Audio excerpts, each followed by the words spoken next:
안녕하세요. 오늘은 웨스트민스터 신앙고백서, 그중에서도 23장 4절을 좀 깊이 들여다보겠습니다. 시민과 국가 통치자의 관계에 대한 건데요. 특히 기독교적 관점에서 시민이 통치자에게 어떤 의무를 지는지 이걸 설명하고 있어요. 네. 이게 통치자의 신념이나 종교가 시민의 의무에 과연 영향을 미치는가? 이런 질문과 연결되죠. 맞아요. 핵심 질문은 그거 같아요.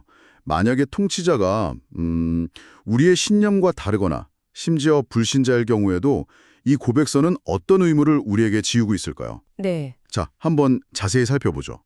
우선 이 신앙 고백서가 딱 명시하는 기본적인 의무들이 몇 가지 있잖아요. 그렇죠. 통치자를 위해 기도할 것, 디모데전서 2장 같은 구절이 근거가 되고요. 네. 기도, 그리고 직분을 존중하는 것. 베드로전서 2장에도 나오죠. 아, 존중. 그리고 세금 납부, 로마서 13장, 이것도 중요하죠. 네. 세금, 또 합법적인 명령에는 순종하고 특히 그 로마서 13장 5절에 나오는 양심을 따라 권위에 복종하라는 부분. 이게 중요합니다. 양심을 따라. 네. 단순히 벌 받을까 봐 그게 아니라는 거죠. 아, 그러니까 하나님께서 이 사회 질서와 공공선을 위해서 권세를 세우셨다. 이런 믿음이 바탕에 깔려 있는 거군요. 맞습니다. 물론 예외는 있죠. 그 통치자의 명령이 아주 명백하게 하나님의 법, 그러니까 성경 가르침에 위배될 때는 아, 그때는 불순종해야 한다. 네.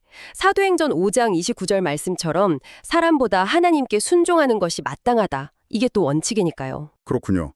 그런데 진짜 흥미로운 지점, 어쩌면 여러분께도 가장 와닿을 수 있는 질문은 이거겠죠. 만약 통치자가 기독교인이 아니거나 바른 종교를 믿는다면요.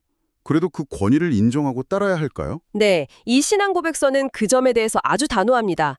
통치자의 불신앙이나 종교적 차이가 그들의 정당하고 합법적인 권한 자체를 무효화시키진 않는다고 봐요. 베드로전서 2장 같은 구절을 근거로 들죠. 아, 권한 자체는 유효하다. 그렇죠. 핵심은 통치자의 직분 그 자체는 하나님으로부터 온 거니까 그 사람의 개인적인 신앙 상태와는 별개로 봐야 한다는 겁니다. 직분과 사람을 분리해서 보는 거네요. 네, 맞아요. 직무상의 권한은 여전히 유효하다는 거죠. 그래서 시민은 하나님의 법에 직접적으로 위배되지 않는 한 여전히 합법적인 명령에는 순종할 의무가 있다는 입장이에요. 통치자가 불경건하다고 해서 시민의 의무가 사라진다거나 아니면 세속 권력 자체를 막 부정하는 그런 급진적인 견해와는 확실히 선을 긋는 거죠. 그렇군요. 아, 그럼 성직자는요? 성직자도 예외가 아니라는 정도 언급되던데요. 네, 맞아요. 로마서 13장 1절을 보면 각 사람은 위에 있는 권세들에게 복종하라라고 했는데 여기에 성직자가 빠질 이유는 없다는 거죠. 모든 시민은 국가 법 아래 동등하다. 그렇죠. 역사적으로 보면 성직자들이 세금이나 재판에서 면제 특권을 주장했던 사례들이 있었잖아요. 네, 있었죠. 이 고백서는 그런 소위 교황주의적 관점을 비판하는 겁니다. 교회 권세와 국가 권세는 분리되어야 한다는 걸 강조하는 거죠. 아하. 그럼 현대적인 맥락에서 보면 성직자 개인은 당연히 납세 의무가 있는 거고요. 물론이죠. 다만 이제 교회가 비영리 단체로서 공익 활동을 하니까 다른 비영리 기관들처럼 세제 혜택을 받을 수는 있겠죠. 근데 이건 종교적 특권이라기보다는 그냥 공익 활동에 대한 사회적 인정으로 봐야 하고요. 교회 권세와 국가 권세의 분리. 이걸 정말 강조하는군요.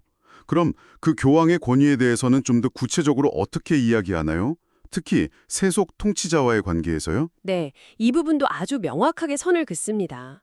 신앙 고백서는 교황이 세속 통치자나 그 국민에 대해서 어떤 종류의 권세나 사법권도 갖지 못한다고 딱 잘라 말해요. 아예 없다고요? 네. 설령 교황이 특정 통치자를 이단으로 판정한다고 해도 그걸 근거로 해서 그 사람의 지배권이나 생명을 빼앗을 권한은 전혀 없다는 겁니다. 이건 아마 중세시대에 교황이 황제를 파문하거나 왕위를 박탈하려고 했던 그런 역사적 사건들을 염두에 둔 아주 강력한 선언이라고 볼 수 있어요. 아, 그런 배경이 있었군요. 네. 핵심은 똑같습니다. 교회의 영적 권세가 세속 정치 영역을 침범해서는 안 된다. 이 원칙을 확립하는 데 중점을 둔 거죠. 자, 그럼 오늘 살펴본 내용을 좀 정리해 볼까요? 핵심은 결국 사회 질서라는 공공선을 위해서 하나님께서 세우신 그 통치 권위, 즉 직분 자체는 존중받아야 한다는 거네요. 네, 맞습니다. 그 통치자 개인의 신념이나 행동에 우리가 동의하지 않더라도 그 명령이 하나님의 법에 정면으로 어긋나지 않는 한 시민으로서의 의무는 여전히 존재한다. 이런 관점이죠. 그렇죠. 직분과 그 직분을 맡은 사람을 분리해서 보는 시각이 중요합니다. 그리고 또 중요한 원리가 영적 권세, 그러니까 교회와 세속 권세, 국가의 영역을 명확히 구분하는 것. 신앙 고백서는 이 둘이 각자의 역할을 존중하고 서로의 영역을 침범하지 말아야 한다고 아주 강조하죠. 교회의 역할은 본질적으로 영적인 것이고 세속 권력을 직접 통제하거나 통치자를 폐위시키고 이런 건 교회의 역할이 아니다라는 입장인 겁니다. 알겠습니다. 오늘 논의를 바탕으로 마지막으로 여러분께 이런 질문을 한번 던져보고 싶네요. 만약 통치자의 명령이 하나님의 법에 대한 명백한 위반까지는 아니지만 내 깊은 양심이나 신앙적 가치와 좀 미묘하게 충돌한다고 느껴질 때 그럴 때는 어떻게 해야 할까요? 네, 그 경계선이 참 어렵죠. 이 신앙 고백서가 제시하는 틀 안에서 그 경계선을 우리 현실 속에서 어떻게 그어나가야 할지 한 번쯤 생각해 보시는 것도 의미가 있을 것 같습니다.